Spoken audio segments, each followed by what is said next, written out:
I'm 100 years old, and I did not end up in a nursing home. Not because I was lucky, not because I was stronger than everyone else, but because I refused to let my life shrink. And if you're honest, yours might already be shrinking. You go out less. You rely on people more. You postpone things that used to be easy. You tell yourself, I'll deal with it later. That's how it starts. A nursing home doesn't begin with an ambulance. It begins with small surrenders. Most people don't realize they're losing their independence until it's already gone. I watched it happen to people I loved, people who thought they had time, people who believed independence would last forever. It doesn't. It disappears quietly until one day someone else is making decisions about your life. So I made a rule for myself, a daily rule. Actually, 5 of them, 5 small habits that kept me in my own home, in my own chair, with my own name on the mailbox. And I'm going to tell them to you now, because if you wait until you need them, it will already be too late. Habit number 1. I left the house every single day, no matter what, even when I didn't feel like it, even when it hurt, even when I had nowhere important to go, because staying inside is how people disappear.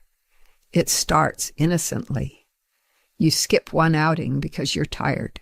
You cancel another because it's raining. You tell yourself you'll go tomorrow. And slowly, the world outside stops feeling like it belongs to you.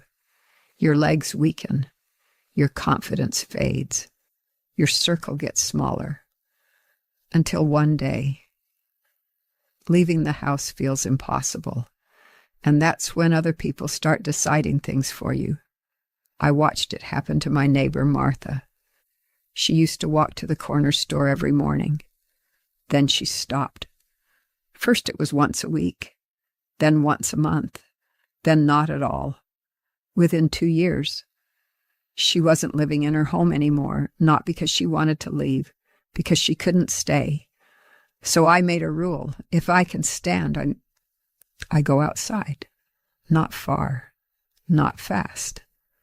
Just enough to remind my body and the world that I am still here.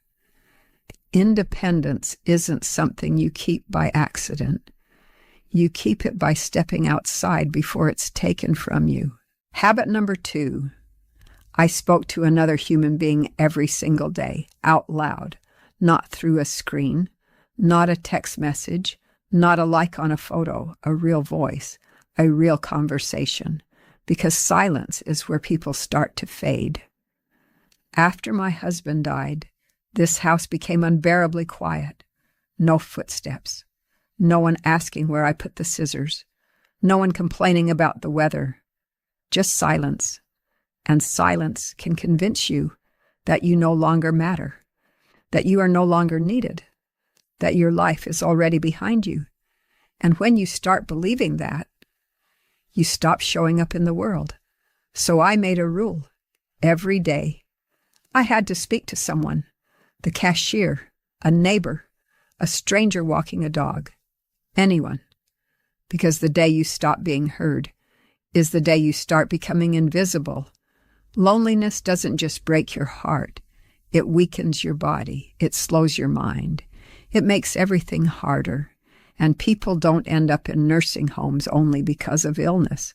Sometimes they end up there because there was no one left who knew their voice.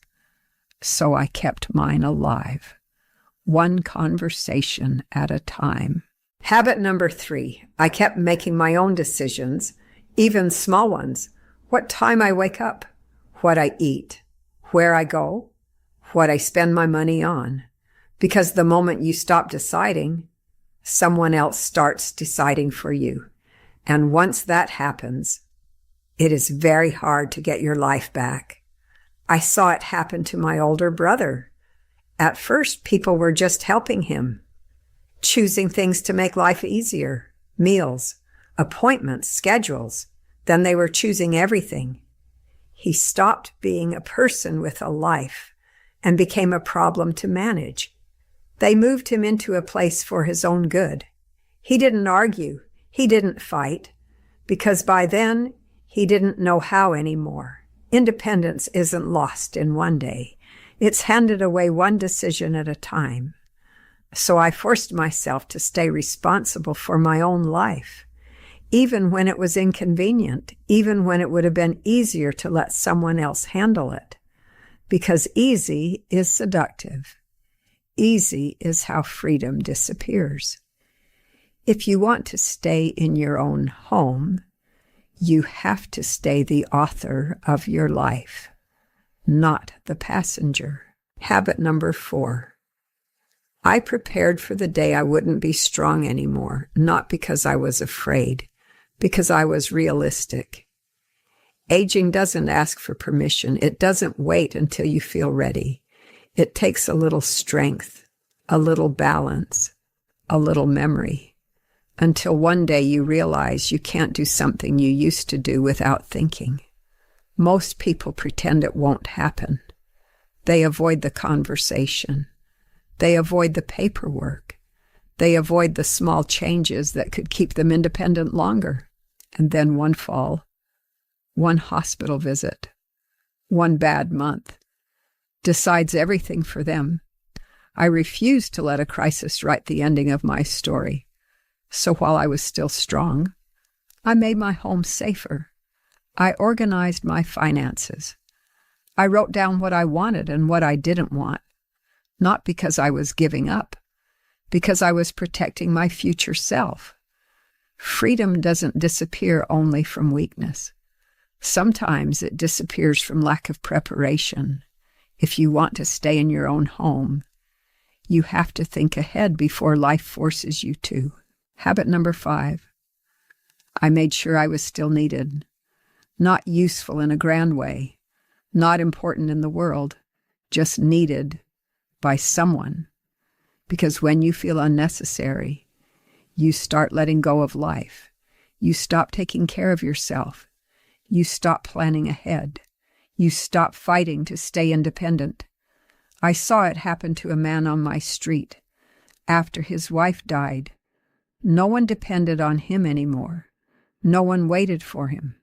No one noticed if he stayed inside all day. Within a year, he looked 20 years older. Within 2, he was gone from that house, not because his body failed first, because his purpose did. So I made a quiet promise to myself. As long as someone needs me, I will keep showing up. I read to children at the library. I send birthday cards. I water my neighbor's plants when she visits her daughter. Small things. But small things give you a reason to wake up in the morning. Independence isn't sustained by strength alone. It's sustained by purpose. Because when your life still matters to someone, you fight to stay in it. I'm 100 years old. I wake up in my own bed. I walk through my own kitchen. I sit in a chair that remembers my life. Not because I was stronger than everyone else, because I refused to disappear before my time. Independence isn't something you keep by accident. It's something you protect every single day. One walk, one conversation, one decision, one act of preparation, one reason to wake up. That's all it is. Small things, done long enough to keep your life from shrinking. One day you will be older than you are now. Your body will be slower. Your circle will be smaller. Your world will try to close in on you. And in that moment, you will either still be standing in your own home or wishing you had fought harder to stay there. So don't wait for fear to force you into action. Start protecting your independence now while it still belongs to you. Because the nursing home doesn't begin when you move in. It begins the day you stop living like your freedom matters.